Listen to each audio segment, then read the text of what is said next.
Bonjour à tous. Aujourd'hui, nous allons découvrir les pierres des bois, une plante que l'on rencontre souvent dans nos forêts, aux abords de chemins ombragés. On l'appelle aussi ortie puante, et quand on froisse ses feuilles entre nos doigts, on comprend vite que ce surnom n'est pas usurpé. Il s'en dégage une odeur assez désagréable, rappelant celle de l'urine. Si ses feuilles ressemblent un peu à celles de l'ortie, son odeur nous permet de l'identifier sans aucune hésitation. Elle est cependant une très bonne comestible, qui révèle à la cuisson un petit goût de champignon qui sera apprécié en potage ou en omelette, et certains la surnomment même le cèpe végétal. Elle a également quelques vertus médicinales notables.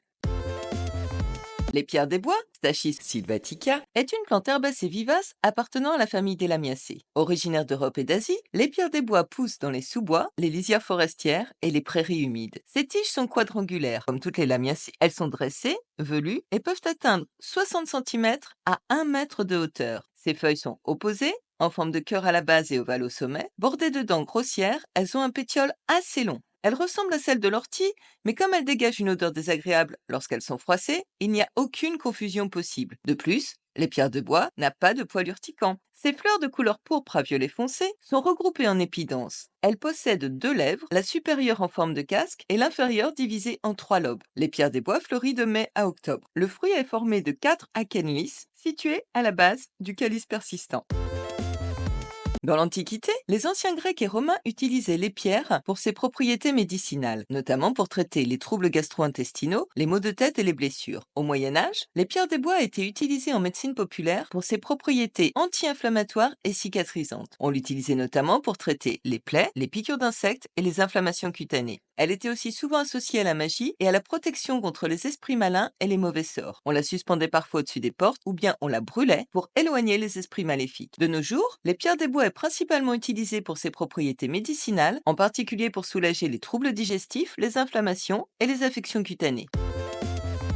Les pierres des bois est une plante précieuse dans la phytothérapie. Elle est anti-inflammatoire. Les feuilles et les racines des pierres peuvent aider à soulager les douleurs articulaires, les maux de tête et les inflammations cutanées. Elle est antibactérienne et antivirale. Certains de ses composés peuvent contribuer à combattre les infections bactériennes et virales en renforçant ainsi le système immunitaire. Les pierres des bois est digestive et apaisante. On l'utilise pour calmer les troubles gastro-intestinaux tels que les ballonnements, les crampes et les nausées, car elle favorise une meilleure digestion et un soulagement des inconforts abdominaux. Les pierres des bois est cicatrisante. Elle est souvent appliquée en cataplasme sur les plaies, les brûlures et les piqûres d'insectes pour favoriser la guérison. Les pierres des bois est diurétique. Elle aide à éliminer les toxines du corps par l'urine. Les pierres des bois est antispasmodique. Elle est utilisée pour calmer les spasmes musculaires et les crampes, apportant un soulagement en cas de douleur menstruelle ou digestive. Une mise en garde cependant, la consommation de l'épierre des bois est déconseillée aux femmes enceintes. Une fois en fleurs, la plante serait légèrement abortive.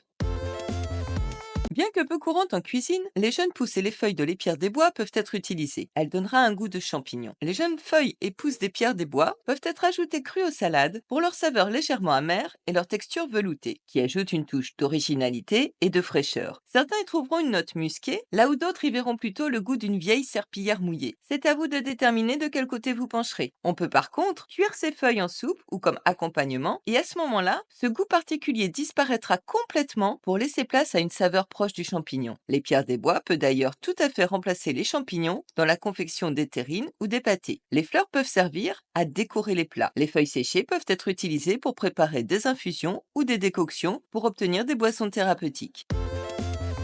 Les jeunes pousses et les feuilles seront récoltées au printemps, avant la floraison, en avril-mai. Les sommités fleuries, elles, peuvent être récoltées en été, lorsque la plante est en pleine floraison. Il est préférable de récolter par temps sec pour éviter les risques de moisissure lors du séchage. Les parties récoltées peuvent être utilisées fraîches ou séchées, et pour les sécher, il faut les étaler en une seule couche, dans un endroit sec, ombragé et bien ventilé, à l'abri des rayons directs du soleil. Une fois sèches, on les conservera dans un contenant hermétique, à l'abri de l'humidité, pour préserver leur fraîcheur et leurs propriétés. Pour une infusion des pierres des bois, on utilise environ une cuillère à soupe de feuilles et de sommités fleuries séchées pour une tasse d'eau bouillante. On laisse infuser pendant 10 à 15 minutes, puis on filtre avant de consommer.